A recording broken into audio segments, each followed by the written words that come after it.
Yeah, it's a low energy moment, isn't it? Yeah, but we can cooperate. I feel low energy. Okay. You just go sleep.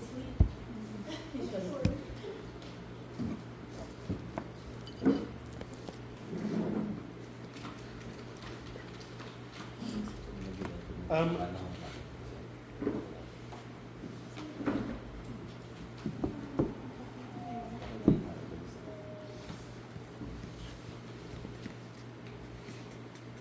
Folks, what I'd like to do is I'd like you to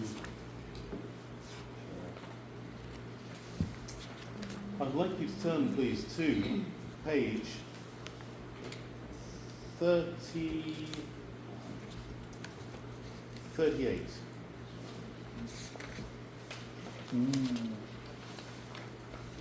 Okay, so there is an organisation called Transparency International, which monitors corruption, and it produces a corruption perception index on an annual basis. And listed on this page here, in this lovely flower diagram, are what they classify as different forms of bribery. Correct? And it's just worthwhile looking at this before we do the next exercise, because sometimes we might not think that some of these things are forms of bribery.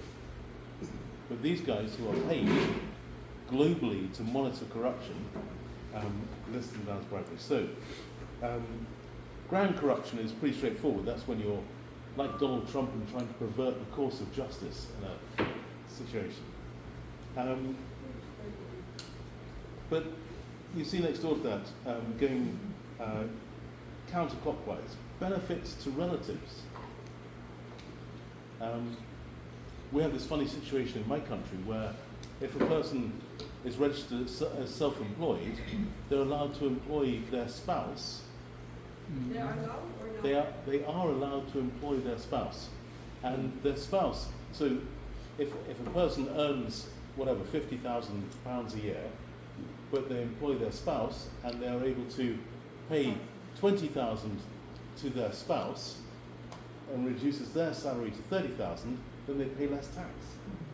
And that's legal. It should be illegal, I think. But that's the sort of benefits to relatives. And if your tax system doesn't allow for you to do that, but you're still doing something like that, you're employing a relative just because it means they get extra money in their pocket, then that's a form of bribery. Yeah. So benefits to relatives, employing relatives. So those are, obviously employment is direct pay. Benefits, someone gets on the pension scheme, or someone gets a job which they wouldn't get unless they're related to nepotism.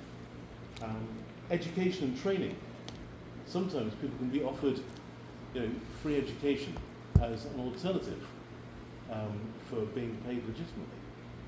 Voting for me. Sorry? I'll pay for your tuition if you vote for me. Yeah, definitely, yes, definitely, yeah. In-kind help and support. When I offer to do you a favour, if you'll do me a favour. Sorry? I knew that. Offsets. I'm not sure what offsets are. It sounds like a piece of meat. I don't think it's a piece of meat, but offsets. That's when you're. Again, it's to do with the amount of tax you pay, isn't it? What can you offset against taxable income? And are you being honest in what you do with that, or are you offering people an alternative, a way to reduce their declared salary by paying a little bit over here? So I worked for a while in Poland, and in Poland the tax rates were much higher than they were in London, and my company carried on paying me in London. Now, I wasn't there long enough that actually it became an issue, but if it had gone on for a long time, I would have been breaking the law. And yet for my company, they could see it was obviously advantageous for me not to be paying a local rate of tax which was much higher. So things like that. Enhanced commission. Commission is where you pay somebody to carry out a service for you. So when you want to go and buy a bit of beach and you ask Limey to be your agent and you pay her a commission, that's just fine.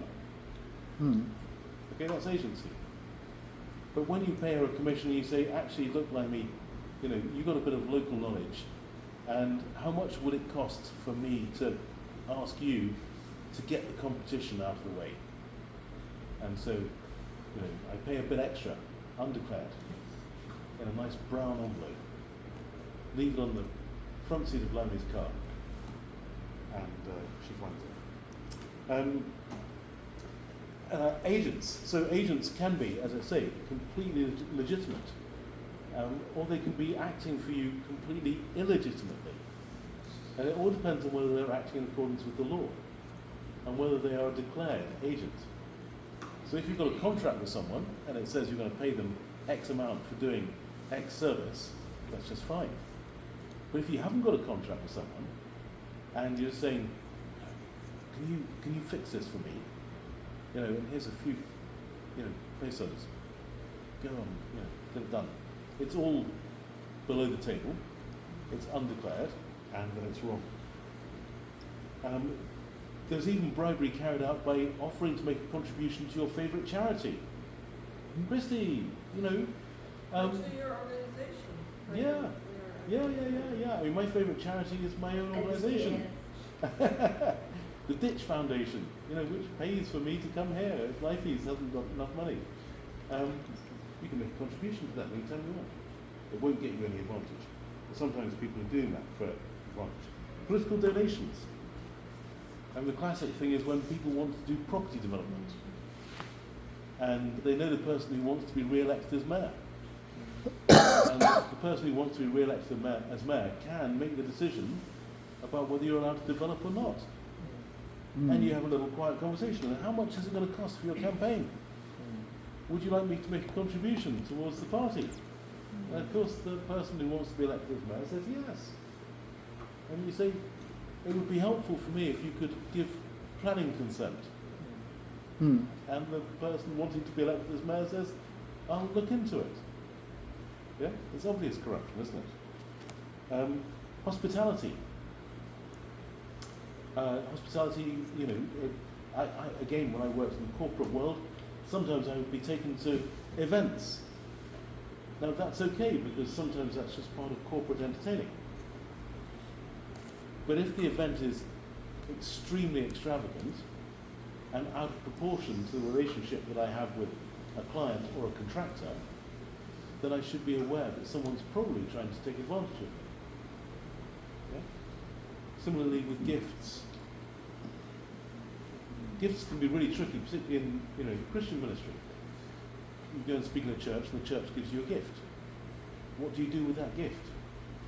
I mean, it's not a form of bribe, but how we deal with it is a measure of our integrity. It can be. We have a rule. Sorry? We have a rule in IMC.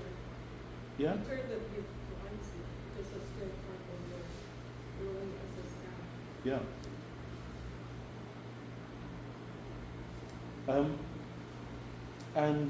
Facilitation payment. Facilitation payment is another, you know, fix-up type thing. You know, we pay someone to make something possible for us. LTO. More quickly. You know, this is a classic thing in former Soviet countries where you're, you know, legitimately allowed to have a certificate to dwell in a certain building, or to get health care in a certain place, or to get education in a certain place. But the system is so loaded with corruption that people are deliberately slow. And then you're frustrated. And then you end up paying what's called a facilitation payment. These are all different forms of bribe.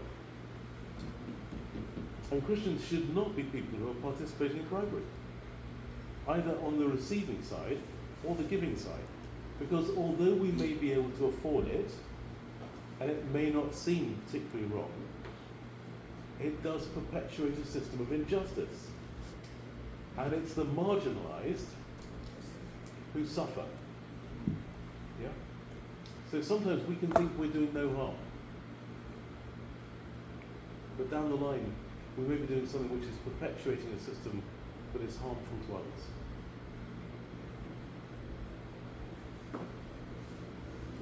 And what's really interesting is that the corporate world often has a far higher standard of integrity because of public scrutiny than we do as individuals. So I found myself one afternoon sat in Munich airport with the Balkan representative of British American Tobacco. Okay? So these guys, they're growing tobacco and making cigarettes and selling cigarettes to the world. Okay, so it's not a very honourable business, you know? You wouldn't credit it with having a high ethical standard. But he told me that when Croatia became an open market for them, he was responsible for setting up, you know, their business in Croatia. And this is one of the world's big tobacco companies. And they flew in cigarettes into a warehouse in Croatia, in Zagreb. And for a month, every morning, the head of customs would telephone him at 5 o'clock in the morning and say, get out of bed and meet me at the warehouse. And this man would go down to the warehouse, and the head of customs said, where is my facilitation payment? Your cigarettes stay in this warehouse until I get paid. And because this is a tobacco company and all the world hates tobacco companies, they have very high ethical standards on issues of corruption. And he said, day after day after day, I'm sorry, but we have a zero tolerance for corruption and I will not pay you. On day 30, he telephoned the head of customs at 5 o'clock in the morning and said, come to the warehouse today. And the head of customs came to the warehouse, and this man with all his staff, they put in a banquet. And the head of customs and all his staff, they arrived, and the man from the tobacco company said, sit down, have breakfast, be our guests, and then leave. Because today we are leaving Croatia. We will not do corruption, and therefore we will not do business here. Isn't that interesting? Yeah. I mean, what a high standard. What a high standard. You know, where do we compromise?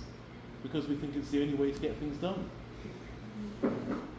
I'm not saying that we should all go and work for tobacco companies. But isn't it interesting to find a great example from the dark side? The other thing he told me was that they have a zero tolerance of child labour. Mm. And, you know, on some of the, you know, poorer farms where they're growing tobacco, mum and dad might decide that their children should be working in the fields. And he said that if they ever discover an incident of a child being denied education in order to grow tobacco, they break the contract immediately. And they let people know this from the start. So it's bizarre, isn't it? They are actually encouraging the education of children because that's a value that they esteem very highly. And I know it's all trying to paper over the cracks because they're selling death. But it's interesting to have those sort of ethical standards. Closer to home, you know, we have Christian friends who, I mean, I've spent a lot of time talking to Christians about this. And I get in despair when I talk to Christians who should know better. And they say, well, of course, there's no alternative. You know, the missionary who's moved to a country and everything they possess is being held by the customs in a warehouse for 6 months. And they're told by somebody, you just need to make a little facilitation. And they do. And suddenly everything's arrived. I don't know. It's pragmatic. But I don't think it's right. Or Dima Kolodya, who was the chairman of the board of the IFES in Ukraine, who was the CEO of an American paper manufacturing company and their operation in Ukraine. And he told me that every year he had to finalize the company accounts and take them to the tax office. And the tax office expects there to be an adjustment fee paid in advance because there's going to be a mistake in your accounts. even if there are no mistakes. There's going to be a mistake. So you pay the adjustment fee in advance, and we'll take care of all the mistakes. And your accounts will be verified, and you pay your tax, and everything's good. And he went along to the tax office, and they said, where's the adjustment fee? He said, it's all right. My department have been through the accounts. They're all absolutely perfect. I've been through the accounts. There are no mistakes. You will find no mistakes. And they were a bit shocked, but it's their legal duty to accept the accounts, so they had no alternative. And he said after 5 years, when he arrived with the accounts, they would say, you're the person who doesn't pay the adjustment fee. Give us the accounts, we'll look at them.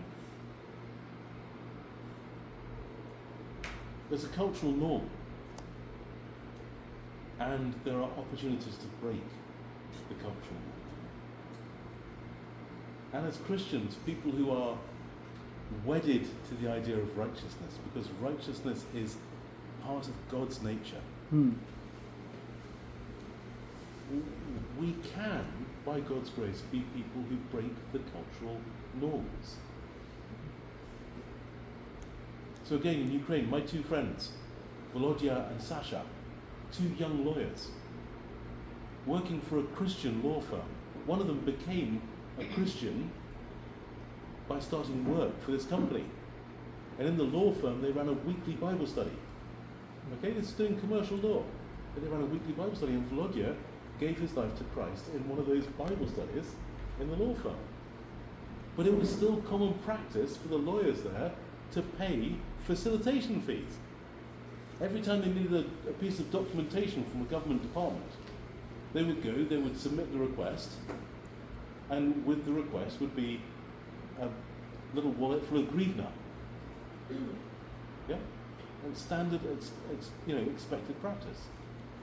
And I spent a weekend with these two guys, Volodya and Sasha. They said, we work for a Christian company.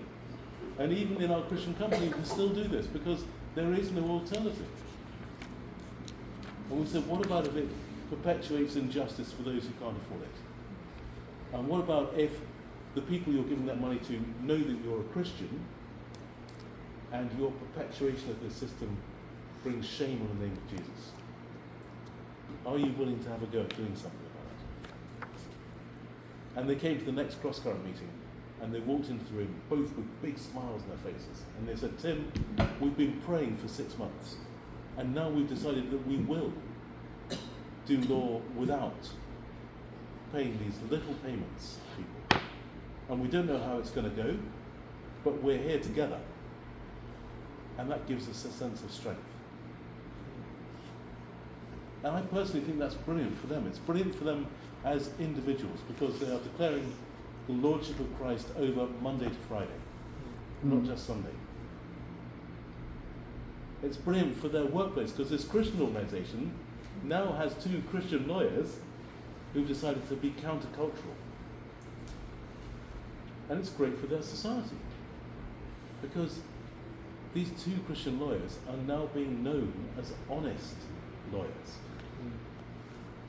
And honest lawyers are pretty rare. Yeah? It's cool, isn't it? Yeah. And we need to know where are the touch points where corruption or dishonesty or injustice influences our working life.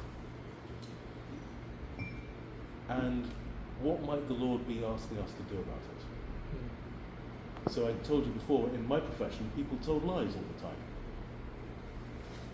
Yeah? Christians would tell lies because they think it's the only way to do business successfully.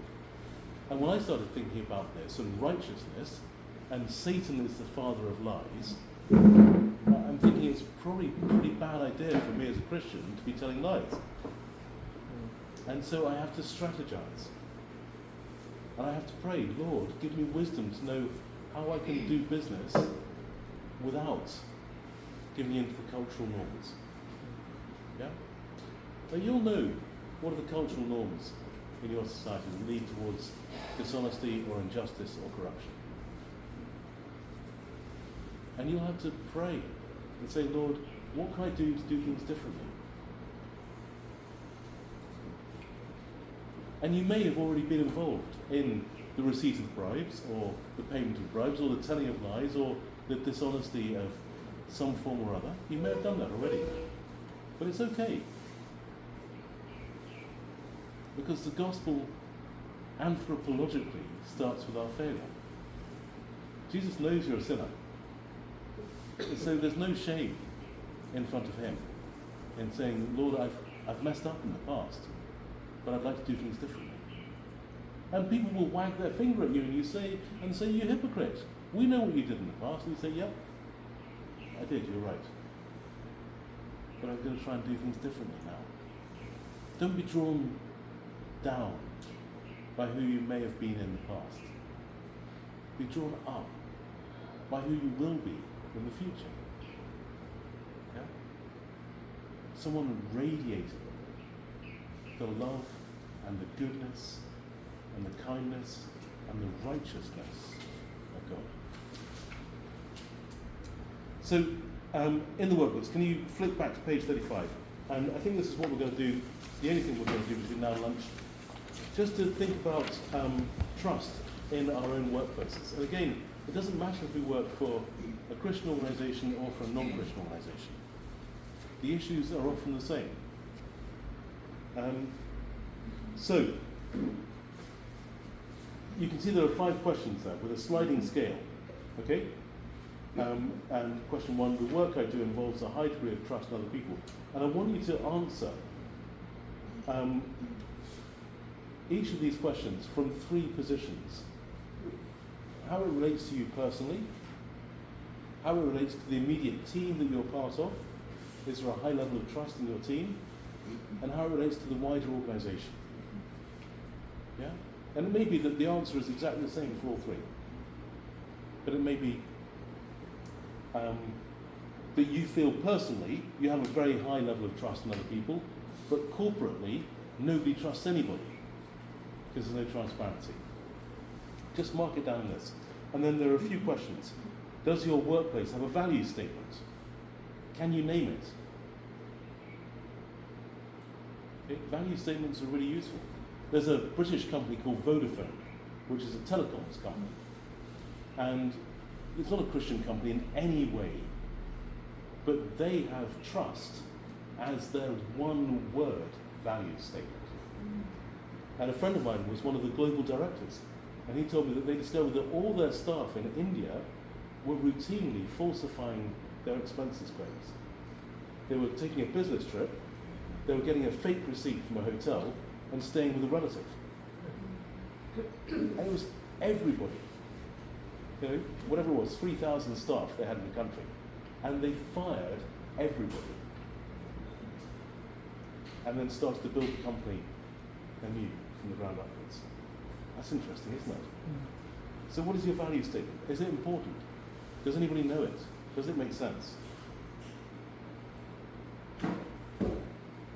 Could you write a value statement for the organisation you work for? And then over the page, on page 36,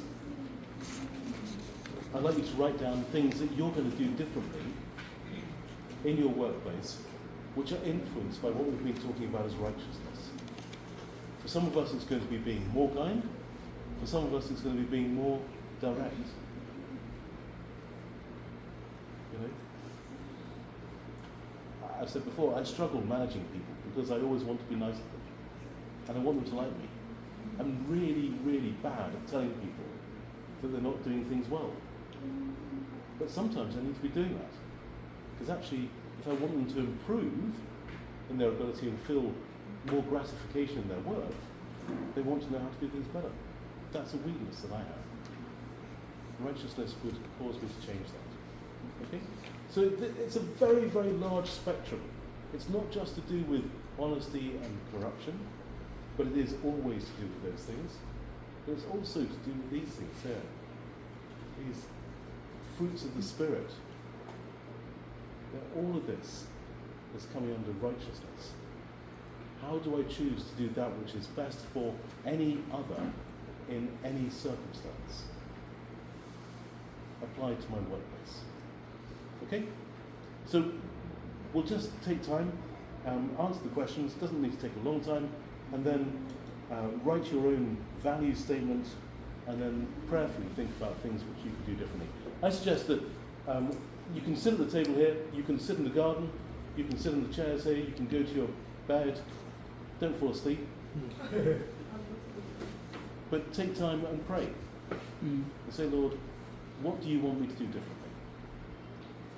For your glory. Amen.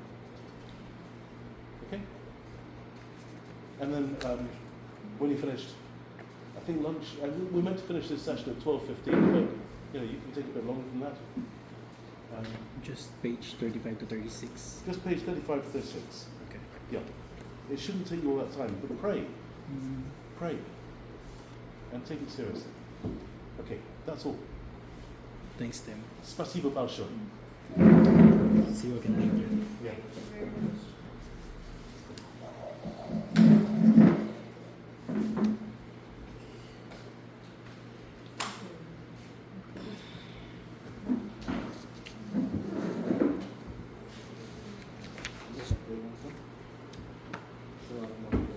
Is that okay? Everyone know what you're doing? Yes. All good?